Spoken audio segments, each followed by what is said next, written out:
أيوة. وجهش. وهذه تلقاها من تنومة وانت نازل كلهم ألا يا مرحبا ألا يا مرحبا بش وبهلش وبالجمل اللي رحل بش.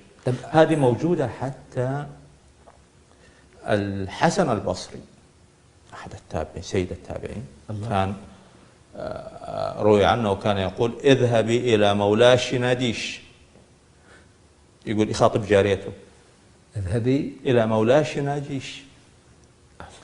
فهذا اللي أنا بقوله، إنه أحيانا دراسة اللهجات الحديثة تعيننا على فهم لغات.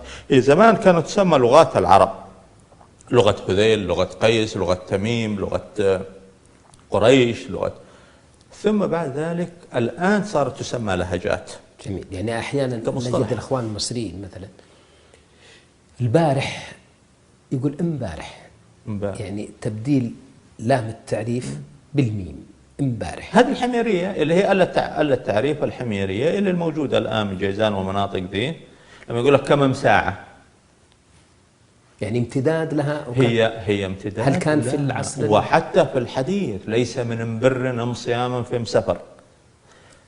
كثير من القبائل العربية هاجرت إلى مصر وبلاد الشام وإلى المغرب العربي، طبعا نقلوا معاهم لهجتهم. خذ العنعنة. العنعنة هو قلب الهمزة عين. الآن بعض القبائل عندنا ما يقولها بسعلك سعال. الله الله مضبوط ولا لا؟ هذه العنعنة. بسعلك. ايه بسعلك سعال. الهيعة بدل الهيعة يقول لك الهيعة. لما تروح للصعيد ما يقول لك لا، يقول لك لاع. ما وين جت؟ من هنا. الله لع. طيب الفحفحة. فحفحة هذيل أيضا فحفحة كيف؟ شوف يعني أنت خذ لغات القبائل كلها، وهذه أي إنسان يستطيع هو بنفسه أن يأخذ أي كتاب من كتب اللغة التي تحدثت عن لغات القبائل أو لغات العرب قديما ويحاول أن يطبقها على ابن مالك لما كان يقول إيش على أسماء الإشارة، يقول بذا لمفرد مذكر أشر، بذه تي تاء على الأنثى اقتصر. نحن كنا لما نقرأ هذه كلام يوم كانوا يدرسونها هي في دار التوحيد كنا نضحك. الآن طيب نحن نقول مثلا درسونا إنها إذا أردنا أن نشير مفردة مؤنثة نقول هذه،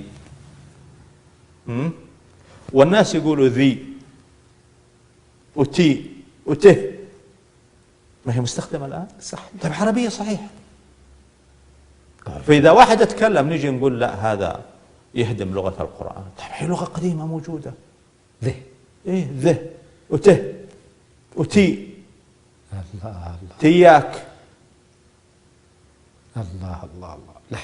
يعني دلالة على أنه يعني هي امتداد وهي تطور. الحقيقة هذا الحديث أريد أن أختمه قبل أن ننتقل إلى محور آخر بمقولة أخرى، يعني لعلي هي أن القرآن نزل بلغة قريش.